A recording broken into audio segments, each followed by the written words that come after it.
Despedimos ya al conseller de Economía Máximo Buch, hoy protagonista de sección en Ágora, y vamos con nuestra tertulia de actualidad que viene muy al hilo, se lo decíamos anteriormente, de la entrevista que hemos realizado. Queremos pulsar cómo lo tienen los jóvenes valencianos para incorporarse al mundo laboral. ¿Es cierto que hay una generación perdida? ¿Qué hay que hacer para encontrar un puesto de trabajo? ¿Es importante estudiar, la formación, relacionarse, conocer a gente, estar en el momento justo, a la hora adecuada?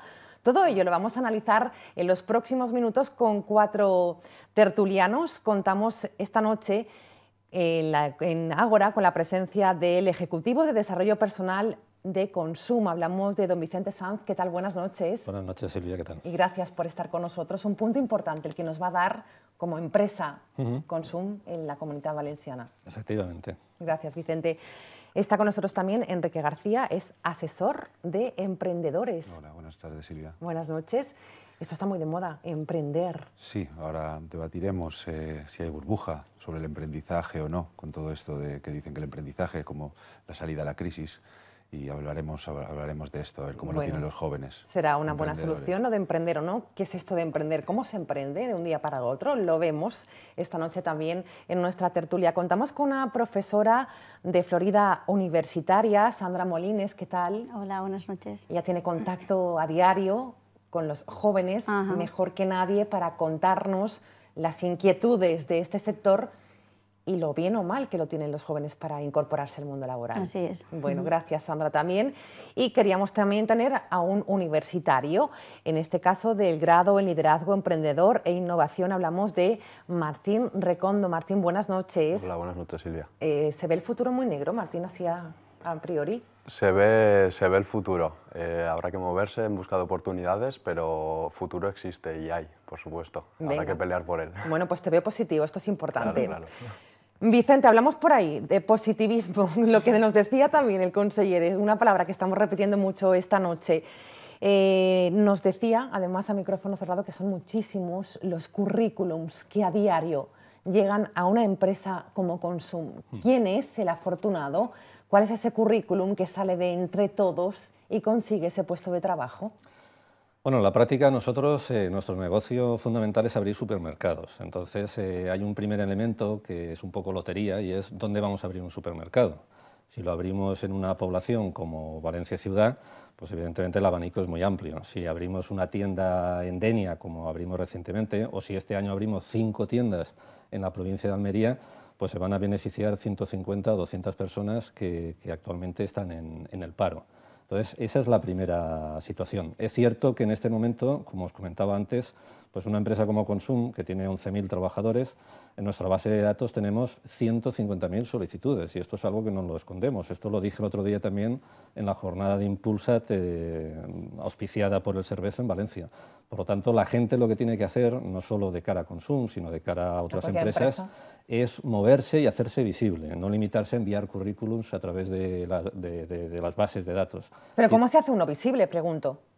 Pues teniendo relaciones sociales, eso es muy importante. ¿Y qué son relaciones sociales? Pues estar en asociaciones deportivas, en comisiones de fiestas, en colegios profesionales, moviéndote como sea, es decir, cualquier contacto, por pequeño que sea, te puede abrir una puerta, porque ante tanta cantidad de demanda de empleo, pues al final las empresas pues tenemos que discriminar, tenemos que buscar acotar a aquellos colectivos, o bien por experiencia, o por la formación académica, o por las actividades que han hecho en su vida social, pues vas un poco acotando.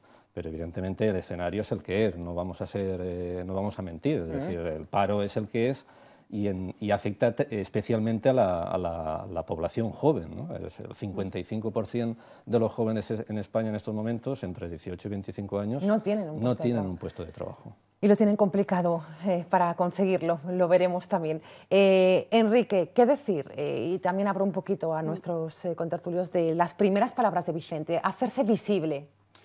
Yo creo que, desde luego, hacerse visible, estoy de acuerdo con lo que dice Vicente, pero sobre todo también que el emprender es una actitud ante la vida. Aquí hablamos mucho del emprender como el que monta un nuevo negocio. Claro, lo asociamos a eso siempre. Exacto, pero es una actitud ante la vida. Es decir, podemos pensar que la situación actual de los jóvenes es complicada. Es diferente, se enfrentan a un entorno diferente, por tanto hay que hacer las cosas de manera diferente, hay que hacerse visible para, digamos, no caer en ese saco de los 150.000. Y sobre todo, que esa actitud de emprender parta de uno mismo, pero ante cualquier circunstancia de la vida. No nos quedemos solo con que emprender es voy a montar un negocio, voy a montar una empresa, sino que es enfrentarse a cualquier circunstancia. Claro. Sandra, ¿cuál es el ánimo ahora mismo de los jóvenes con los que te relacionas a diario? ¿Qué opinan? ¿Qué dicen sobre la incorporación al mundo laboral? ¿Lo ven algo imposible? Yo creo que no.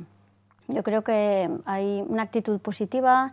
En los primeros cursos parece que quede muy lejos, ¿no? Esto de incorporarse al mercado de trabajo.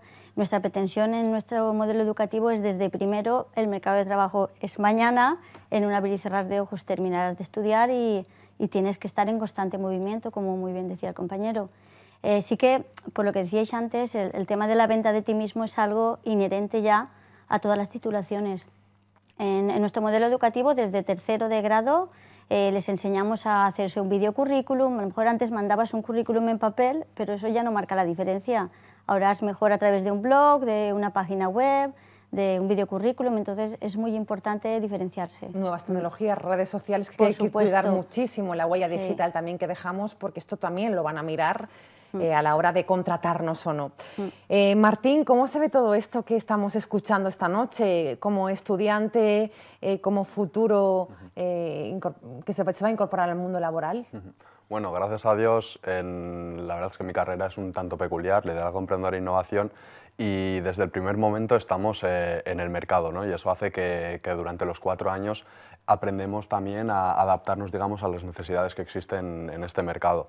Entonces, a mí personalmente, gracias a Dios, se puede decir, ya tengo mi propia empresa montada desde hace 3 años, gracias al grado, y de cara al año que viene lo que estamos buscando es cómo seguir con la actividad que llevamos desempeñando ya 3 años. Entonces, se puede decir que esta experiencia que comentaba Sandra, que es necesaria, digamos, en el mercado de hoy en día, la vamos adquiriendo poco a poco y vamos pensando a lo largo de estos 4 años cuál es el valor añadido que vamos nosotros a aportar en esas empresas, aparte de esos 150.000 jóvenes que seguro que son muy capaces, pero bueno, al final hay que desmarcarse de una manera u de otra. Bueno. Bien, ¿no? Va por buen camino, Vicente. Va por muy bien, buen camino, y además porque el tipo de formación que le está dando que es un elemento de diferenciación, que te diferencia de la mayoría. Y por lo tanto eso las empresas lo tenemos que tener en cuenta. Eso es lo que decíamos antes. Hacerse visible son muchas cosas en la vida, ¿eh? Pero claro, no es lo mismo un joven universitario que a lo mejor una persona parada de 45 años. Esto sí que lo van a tener fastidiado porque evidentemente están desconectados de muchos elementos sociales. Entonces, otro elemento que también es muy importante, y sobre todo en personas mayores, es que no renuncien a la formación. Tienen que formarse continuamente. Aunque estén paradas, tienen que apuntarse, tienen que actualizar sus estudios, tienen que aprender idiomas, tienen que aprender informática, porque es una manera también de estar en el mercado y de que hablen de ellos. Es muy importante el boca a oreja, a pesar de que estamos en la era de la información, de las tecnologías, etcétera, pero al final nos guiamos mucho por la información que nos llega de personas conocidas. Y eso en personas parados de larga duración. Por ejemplo, el otro día en la jornada de Impulsat, el 80% eran personas mayores de 40 años. Claro, hablamos de Impulsat porque Consum está detrás también de este proyecto que, por cierto, nos contaba hace... Es una forma de colaboración, en este caso, entre la Administración valenciana y las empresas. Nosotros hemos patrocinado esta jornada que lo que pretendía era automotivar o motivar a estos parados de larga duración a que no renuncien. Y entonces los coaches o los entrenadores que estuvieron trabajando con ellos durante todo el día pues han contado con el patrocinio de Consum. Esto es muy importante también, ¿no? La motivación, como nos decía, el estar positivo, optimista, no hundirse, fundamental. Eso es fundamental en la vida en general, ¿eh? No solo en las relaciones laborales, sino en las relaciones sentimentales, en las relaciones sociales, etc. Pero en estos momentos, más importante todavía. Lo que pasa es que eso empieza desde la propia educación, desde el propio sistema educativo, del que también podríamos hablar largo y tendido, si es un sistema educativo, el actual en España, que nos motiva que nos prepara para hacernos visibles o solo nos aporta conocimientos teóricos. Esa es una de Nos las daría para preguntas. otro debate, yo creo, ¿no? Sí.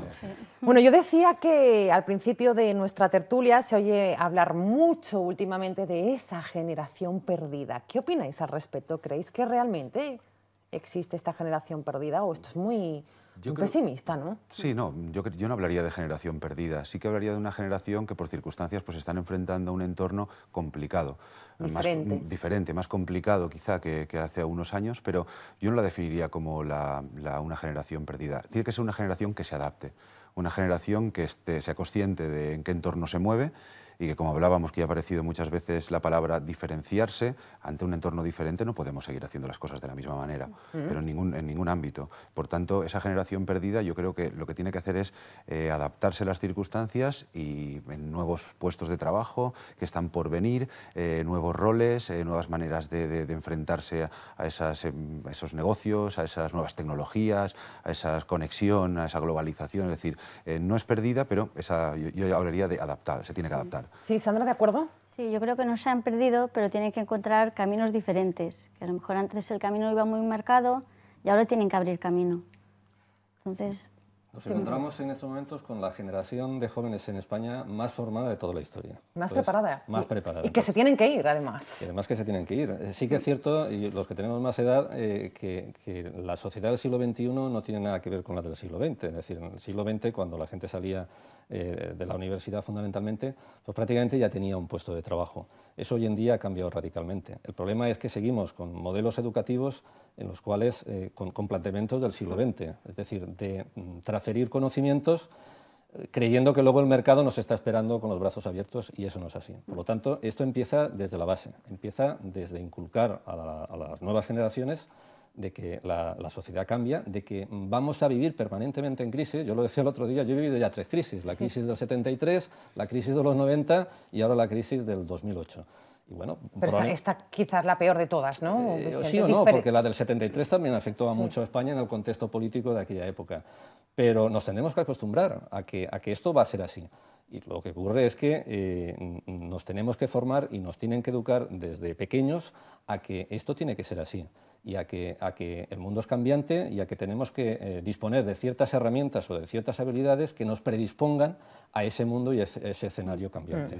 Yo añadiría que cuando hablaba de hacer las cosas de manera diferente, también en lo que es el sistema educativo y cómo formamos a los jóvenes con contenidos, o sea, esa más base teórica pero poca práctica, y después lógicamente el entorno empresarial pues no está esperando quizá digamos esa sabiduría teórica, sino que quiere pues esa practicidad. Hoy en día los ritmos son diferentes y mucho más rápidos, y hay que adaptarse también incluso el sistema educativo. Martín, ¿crees que formas parte de una generación perdida?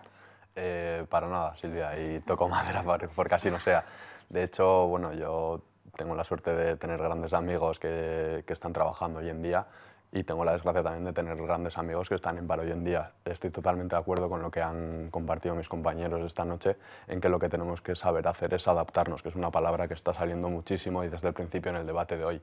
La adaptabilidad hoy en día es importantísima, y no solo a nuestro entorno, sino también a un entorno más global. En un clic, mediante un clic podemos comprar productos en China, podemos comprar productos en Brasil, podemos comprar productos de cualquier parte. Entonces, yo creo que los jóvenes lo que tenemos que hacer es tener una mente abierta, ser capaces de adaptarnos a las distintas situaciones que hay, y yo creo que parte mucho también de la base de pensar de que continuamente vamos a vivir en crisis. Entonces, lo que tenemos que hacer es esa crisis en la que vivimos, adaptarla a nuestro día a día, digamos. La educación, la universidad, ¿vive de espaldas al mundo empresarial? Vicente y Esperemos Sandra. que no. Sandra, Vicente. Esperemos que no, porque no lo estaríamos haciendo bien. Por lo que comentábamos antes y ligado con esta pregunta, el Plan de Bolonia nos obliga a los centros de formación a reinventar nuestras metodologías en el aula. No puede ser que sigamos impartiendo las clases como hace 50 años y las necesidades han cambiado. Entonces, Bolonia sí que obliga a los centros, y Florida inició esa reflexión, a trabajar en base a competencias. Eso significa que los conocimientos ya no están en el centro de del objetivo, sino que los conocimientos tienen que ser necesariamente prácticos y también trabajar la fase actitudinal. Entonces, crear un modelo educativo que rompa con la cultura tradicional, donde el profesorado es quien tiene el papel activo, donde se trabaja en base a el silencio, la obediencia, no sirve en el mercado de trabajo actual, no está demandando personas así. A ver, Vicente. Yo apoyo todo lo que ha dicho Sandra. Mira, hay una frase que yo siempre repito, que la oí hace 15 años por parte de un consultor de recursos humanos, y era: las empresas contratamos a las personas por sus conocimientos y las despedimos por sus actitudes y comportamientos. Entonces, es cierto que el marco europeo en este momento está dando ya prioridad al desarrollo de habilidades y de capacidades. El problema es que la universidad en España es un organismo, una institución que va muy lentamente, ¿no?, adaptando los cambios. Es cierto que la procesión va por barrios. Dentro de una universidad hay escuelas mucho más sensibles a la necesidad de cambiar y de integrar el mundo de la empresa y de la universidad. Dentro de una facultad hay departamentos y llegamos ya al nivel de personas. Hay diferencias abismales entre un profesor y otro, ¿no? Y no en la parte de conocimientos, pero sí en la interacción que hace cada profesor con los alumnos. Hay experiencias, por ejemplo, en la Universidad de Valencia, la Fundación ADIT, Universidad de Empresa, que lleva 25 años trabajando en colaboración con las empresas.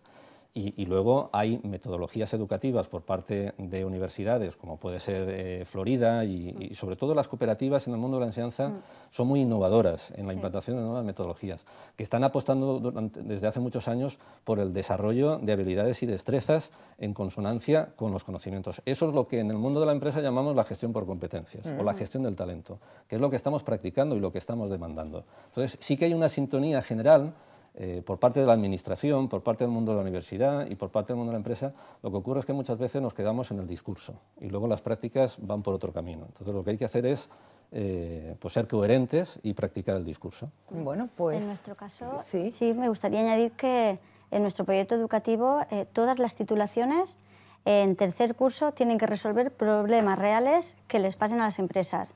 En el caso de magisterio, problemas reales de los centros educativos. Todo con el objetivo de que... la incorporación al mundo laboral sea mucho más fácil y con más preparación, ¿no? Y que las materias realmente estén relacionadas con los problemas que tienen los centros en este caso. Martín. Sí, me gustaría añadir que, bueno, gracias, conozco Florida de primera mano y la verdad es que el grado Lane ahora mismo se está expandiendo a nivel nacional y, bueno, la decisión exacta de por qué Florida Universitaria aquí en Valencia, en la Comunidad de Valencia, fue porque precisamente lo que ha explicado Sandra, ¿no?, que es una universidad que se basa en las competencias y sobre todo el aprendizaje, ¿no?, en adquirir esas competencias necesarias que el mercado laboral necesita hoy en día. Entonces fue una apuesta clara hacia la Comunidad de Valencia por parte de Florida Universitaria. También decías... Sí, no, quería añadir que yo he tenido la suerte de participar en varios proyectos, colaboración universidad-empresa, y sí que es cierto que falta un poquito de unión y de proximidad entre empresa y universidad. Sí. Se necesitan, pero sin embargo la empresa ve la universidad como una torre llena de gente, de sabiduría, y como que tiene un poco de miedo en acercarse, y la universidad ve a la empresa lejos y lo que tiene que hacer es aproximar, pues, desde una asignatura, desde una titulación, en definitiva, pues cómo acercar la realidad al aula, independientemente de la titulación de la que hablemos. Sandra estaba comentando ahora de educación.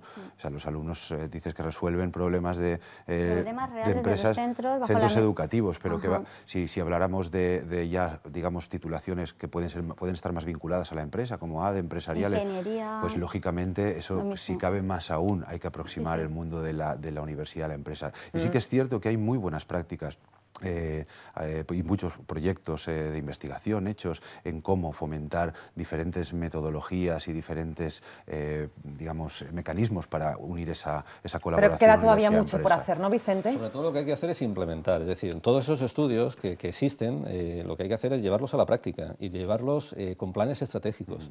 Yo creo que lo que hace falta en España en el sistema educativo es un gran pacto de Estado, es decir, llevamos desde finales de los años 70 13 reformas educativas en España. Salimos una media de reforma educativa cada menos de 3 años. Y eso es una barbaridad. Y es una barbaridad, sobre todo teniendo en cuenta cuál ha sido el resultado, y es que lideramos el deshonroso ranking de países dentro de la Unión Europea con el mayor porcentaje de abandono escolar, es de un 25% prácticamente. Por lo tanto, lo que hace falta es que el sistema educativo alcance un gran pacto de Estado entre las grandes formaciones políticas, entre los grandes agentes sociales, y que no se cambie cada vez que hay un cambio de gobierno. Eso es lo que hace falta en España. Y que lo que dice el espacio europeo de estudios superiores, que se lleve a la práctica, que esa convergencia de conocimiento, habilidades y destrezas se traduzca en una nueva metodología, sobre todo en el aula, porque sí que es cierto que ahora ya por obligación todos los grados tienen que tener una parte importante de créditos o de horas formativas de prácticas en empresa. Pero ¿qué pasa con la formación en aula? Pues que en la mayoría en las aulas lo que se practica es el discurso magistral, la presentación magistral expositiva, en donde el alumno pues está allí. Presencial, pero no está sacando ninguna... Pero no papel activo. No está. Eso implica también un cambio en lo que es el perfil del profesorado, que esa es otra revolución que hay que llevar a cabo en España en los próximos años en el sistema educativo, porque evidentemente mucho profesorado no tiene esas habilidades suficientes para transferir valores como trabajo en equipo, creatividad, iniciativa, liderazgo, comunicación, escucha activa, oratoria, pero esas son las habilidades que estamos demandando las empresas. A ver, si hay que hacer las cosas de manera diferente, tiene que cambiar todo. Y me uno también a lo que dice Vicente en cuanto a sistema educativo, profesorado, metodología de aula, etcétera.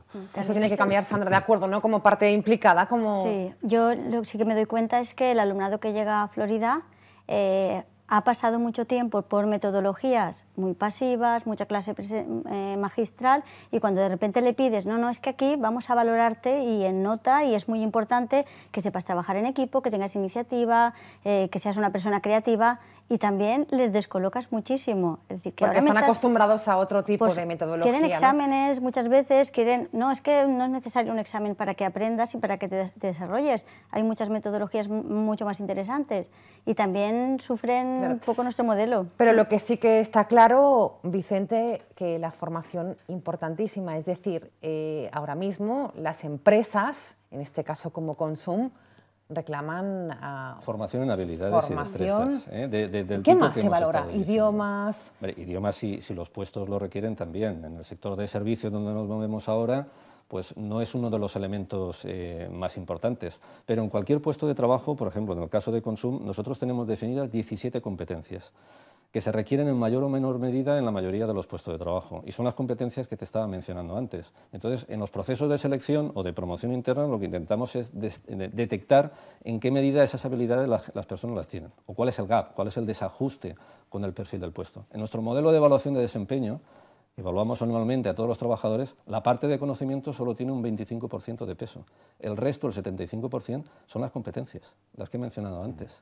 Por lo tanto, esto es lo que estamos haciendo en el mundo de las empresas. 25% solo de formación. Solo la parte bajo, de conocimientos que valoramos en una evaluación de desempeño es solo el 25% del peso.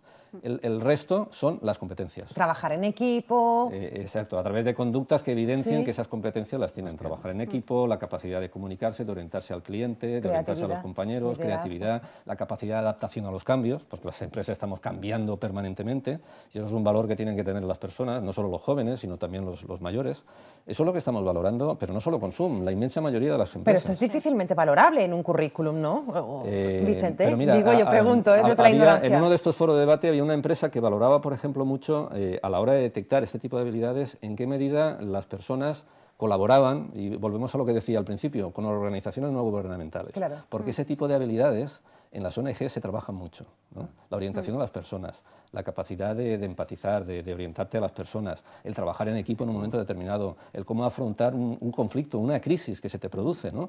Cómo apagas fuegos, que es el término que utilizamos. Entonces, Vicente, por ayudar a ese joven que nos está viendo, si presento un currículum con muchísima formación y no pongo nada de lo que estoy haciendo, que igual lo hago, pero no lo he puesto, mi currículum, que estoy en una asociación, que estoy en una falla... Pues eso es importantísimo. Es importantísimo muchísimo, primero, que adaptes el currículum a la empresa a la que te estás dirigiendo. Es decir, si es una empresa como Consum, que es una empresa de servicios, pues no sé, el que hayas hecho un curso de auditoría contable, pues no nos sirve. Será muy importante en otro tipo de empresa. Pero en este caso no. Pero en este caso no. Por lo tanto, si tienes alguna experiencia en trabajar en el sector comercio o de cara al cliente, eso lo vamos a valorar. Y si además, como actividades extraprofesionales, estás asociado a determinadas organizaciones no gubernamentales y colaboras, o hoy en día con la problemática que hay en muchas familias españolas, si ayudamos de alguna manera, directa o indirectamente, a través del Banco de Alimentos, de Cáritas, etcétera, eso te da ya una experiencia, ¿no? Un valor añadido. Claro. Martín, consejos importantes los que estamos escuchando esta noche y que quizás no se valoran a la hora de presentar ese currículum, ¿no? No, la verdad es que lo estoy escuchando y sobre todo el tema de las competencias me está dejando en cierto modo tranquilo porque Sí. gracias a la metodología que he cursado yo no me he evaluado mediante exámenes, sino que me he evaluado a través de estas competencias. Nosotros no tenemos 17, sino que tenemos 21 competencias a las que tenemos que llegar, digamos, a un mínimo, ¿vale? Estas competencias son las 21 competencias del emprendedor que les hemos llamado en el grado y bueno, hay de todo tipo de competencias, desde conocer otro tipo de culturas y esto entra conocer otros países como pueden ser China, India, Finlandia, trabajar en estos países, no únicamente ir de vacaciones, sino conocer la cultura profesional que existe en esos países y luego también mucha cultura de diálogo abierto y sobre todo de trabajo en equipo.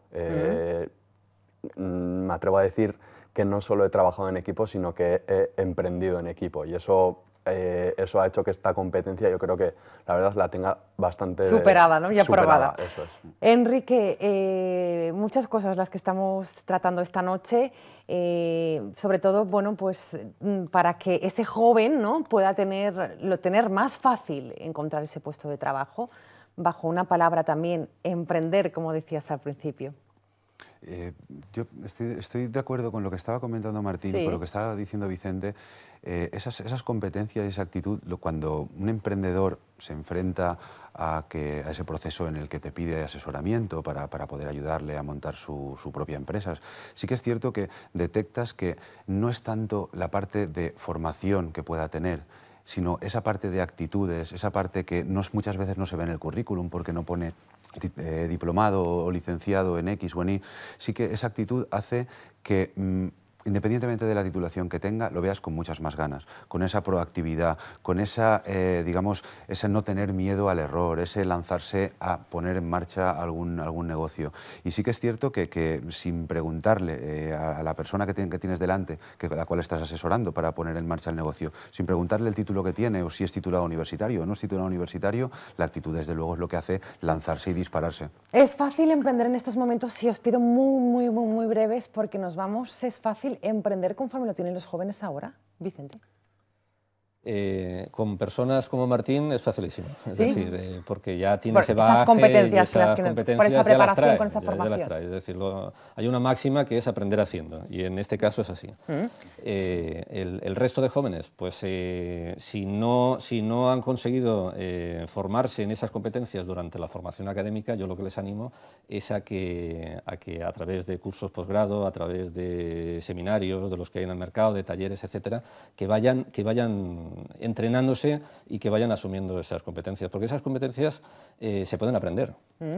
Se pueden aprender, la mejor manera es aprender haciendo, pero también se pueden aprender a través de cursos de formación, coaching, programas de entrenamiento, etcétera. Entonces, les animo a los jóvenes a que en ese proceso de formación continua, en los próximos meses o en los próximos años, más que seguir invirtiendo en otro tipo de cursos, que inviertan en ese tipo de formación. Sandra, ¿emprender es la solución al momento de crisis desde el punto de vista desde la universidad, desde como profesora? Yo creo que es necesario crear espacios en el aula en donde las personas asuman riesgos, tomen decisiones y desarrollen esas actitudes que después se necesitarán tanto para emprender como para intraemprender. Es decir, que dentro de las empresas cualquier persona pueda pensar con iniciativa. Si me lo permite, Silvia, me gustaría hacer hincapié en la palabra que ha comentado, que es intraemprendizaje, y que la verdad es que para los emprendedores también es muy importante porque nos estamos dando cuenta que lo que necesitan las empresas hoy en día también es intraemprender. Nos damos cuenta desde fuera y se dan cuenta desde dentro. Intraemprender. Intraemprender. Al final, ¿esto qué quiere decir? Generar nuevos negocios, abrir nuevos mercados,